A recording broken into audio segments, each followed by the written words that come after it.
All right, I am live. We had Lissette Hurtado here with me, but unfortunately, her internet sucks. She's getting a pool put in because she is getting spoiled right now.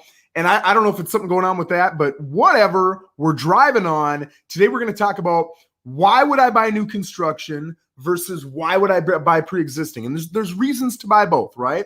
So I'm gonna start by talking about new construction. How does a new construction process work? What does it look like? What are the pros? What are the cons? And really, with new construction, there are a couple different things you can do, right? You can do from scratch, right? Which is a custom. You come in, you say, this is what I want my home to look like. This is the floor plan. I want 7 bedrooms, 2 bathrooms. I want a giant peacock in the middle made out of gold. It doesn't matter. You can come up with whatever you want depending on the builder you're working with. Some builders are not going to allow you to do a whole lot.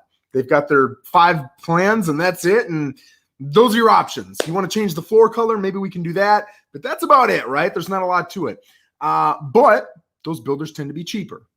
The more custom you want, the more detailed you want, the more really like hugs and kisses and like, hey, let's make this happen for you, you want generally, but not always, the more expensive it's going to be, right? Because it takes time. It costs money to get those people in to drop those plans, make those changes, and make sure you get exactly what you want. But you can do literally anything you want, right? The sky's the limit, assuming that the city and the county are good with it. So that is a big plus. Now, if you're starting from scratch, you're going to have what's called a construction loan. A construction loan, there's some pros and cons to this, right? Number one, and this isn't the loan's fault, it's just the process. It can take about 8 months, all right? You've got some time to get the financing taken care of. You've got some time to get permitting with the city taken care of. And then you've got about a 5-6 month build time. So that altogether is about 8 months. For some people, that puts the scratch on it, right? I'm not going to do that, so they move on. But for those of you who want to get a custom home and you don't mind the 8 months it's going to take to do it, you can do anything you want. Sky's the limit. That's really cool. Now, you're going to need a little bit higher credit score. Usually it's a 700 for that construction loan, but they will go down into the upper 6s if you've got extenuating, I can't even say it, extenuating, if you've got causes, right, that are a little bit beyond normal. I can't even say the word. So if you've got that going on, good morning, Pauline. If you've got that going on, we can work with you still, right? I always say come in and get approved. If it works for you, great. If it doesn't, we can talk about different options. But just come in and talk to the banker first. I see so many people getting so far along in the process, and then they talk to the banker, and they find out, oh my gosh, I can't do what I wanted to do. I got to do this. And you invest so much time and so much of your emotions in a plan just to get your heart broken. So really start with the lender. That's the best place to start. Marlene, good morning. And that's where you start, right? So if you've got that good solid credit score, you don't mind doing the 8 months, then you can go ahead and you can make the home of your dreams. Now, while that home is being built, the builder's coming in and making draws on that loan. So let's just say you're building a $500,000 home, right? Maybe month 1, the builder needs $100,000. You're going to make interest-only payments on $100,000 because that's what they pulled. You're not making interest-only payments on $500,000. You're making it on whatever's pulled. Now, month 2, they need another $50,000 for whatever. Now you're up to $150,000 the builder's pulled. Your interest-only payment on month 2 is going to be on $150,000, right? So you can see where this is going. So towards the beginning, it's really simple. It's easy. The payments are pretty small, right? Once it gets towards the end and they've taken all the money out to build your home, you're going to be making bigger interest-only payments. So it really depends upon the price of your home to what it is your payment's going to be. But you can see as it grows, that goes up. Now, when you're talking with that lender, you should be able to say, okay, roughly how much are they going to be pulling and roughly how much is that going to cost me? And you can build a budget, right? And I always tell the lender, go with the worst case scenario. Let's get a schedule from the builder and talk about when we plan to take that money and just assume we're going to do everything a month ahead of time. That way you get the highest possible interest-only payment you would have. And now if they're good with that, it's only going to be good news from here on out, right? I always like telling people worst case scenarios because if they can buy into that, they're going to like what ends up happening, right? So that's new construction. That is new construction from scratch. Now, another category of new construction, which has its pros also, is going with a spec. A spec is something where the builders already come together and they've said, listen, I'm going to build this model with this and this and this and this and this plan and these colors and that. It's really cool because you don't need that new construction loan. So now you can have worse credit scores, right? Which opens up the market to a lot more buyers. Okay. You can do VA if you're a vet, which is 0 down. You can do FHA, which is 3.5% down. You can do conventional. You can do anything you want lending wise. It opens up a lot of different opportunities that you don't have in the new construction loan side. Now, on new construction loans, and when I say new construction, I'm talking about starting from scratch. I've found one lender who will do it at 5% down plus closing costs, and you need that on day one. I've seen other lenders primarily at 10% down, right? So figure you're going to have about 10% plus closing costs down, but every once in a while we can find a lender who does it at 5%, okay? But back to those specs. With those specs, they're already permitted. The builder's already said, I'm building this house whether you buy it or not. I'm committed. Because they're committed, you can get all those great loan types, which is awesome, all right?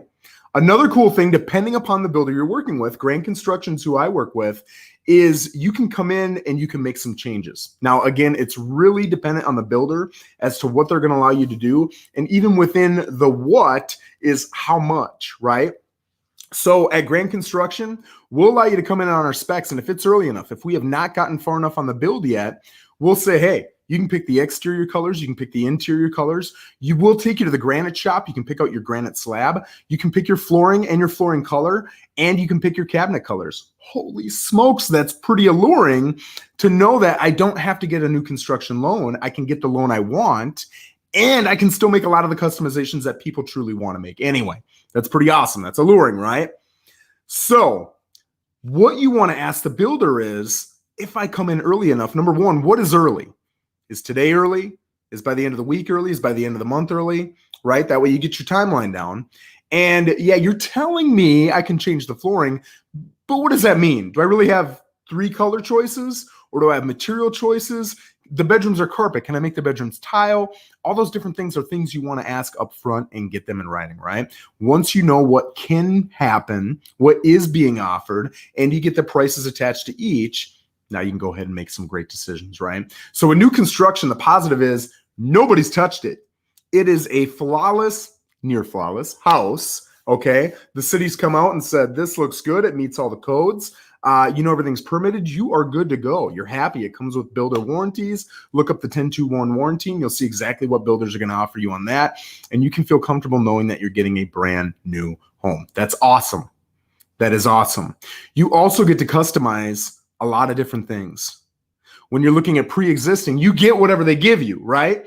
It's not going to fit every single checkbox on your list, usually, unless you're a really easy buyer. But for most buyers, it's tough because it's got this, this, and this, but it's missing this. Or it's got that, that, and that, but I don't want this thing it has. You're not going to have that a lot of times if you're building custom. And even with new construction specs, you can get rid of a lot of that with the customizations that you can do, right? So those are big pluses. Now, traditionally, new construction is going to be more expensive. It's kind of like buying a new car, right? If you go buy a used car, it's going to be cheaper. If you go buy a new car, it's new. It's got that new car smell. Nobody's ever touched it. I believe in it more. I trust it more. I feel more comfortable. But you're going to pay for that, right?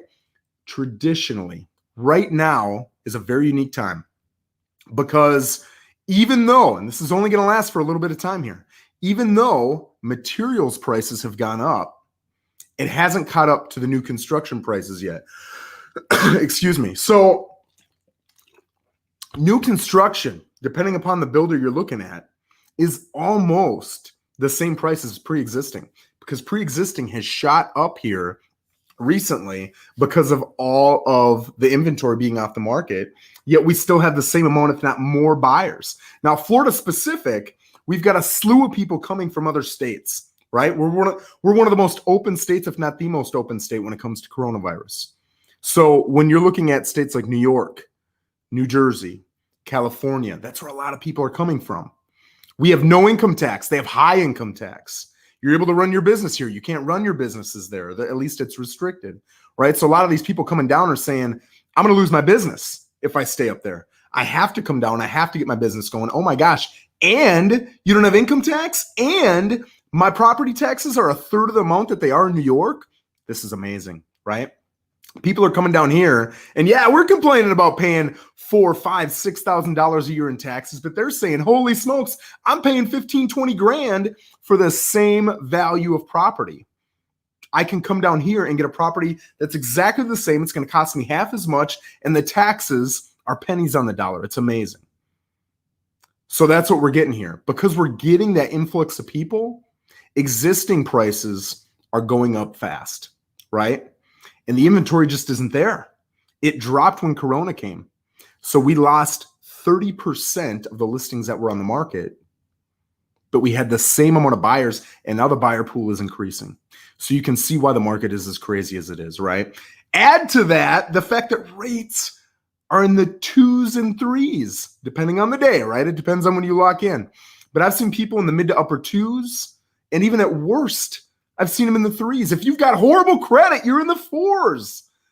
I'm telling you, back 10, 15, 20 years ago, I remember when it first dipped under 6, and realtors were like, whoa, this is nuts. I've never seen rates like this. It'll never be lower. This is crazy.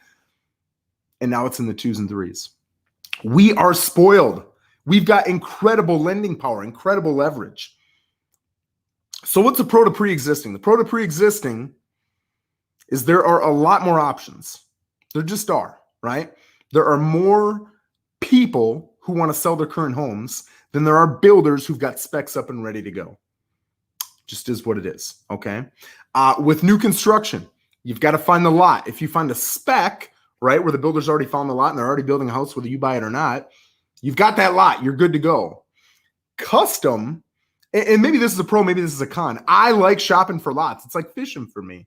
I get to pick not only the house I want, but I get to pick the location. That's awesome. Right now, lots are expensive. If you were looking for lots 6 months ago, they were probably 60, 70% of what they are now. They've gone up quite a bit. Can you find lots a little bit cheaper than what they're going for? Yeah.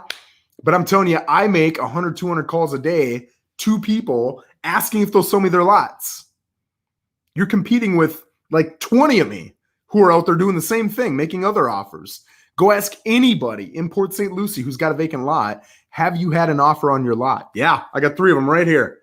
They're holding them up. They're getting offers. Because they're getting the offers, the prices are going up. It just is what it is. When you go pre-existing, you've already got that lot. You don't have any of that coordination you've got to do. It makes it a lot easier, right? Lissette just hopped on. Again, her internet sucks, so she's not on with me. But she's got a lot available at 5284 South Delwood in Torino for 60 grand. And I'm telling you right now, 60 grand, 6 months ago, that was a crazy price because you were getting them in the upper 30s to mid 40s, right? Now this is the cheapest lot I can find, decent lot in Torino.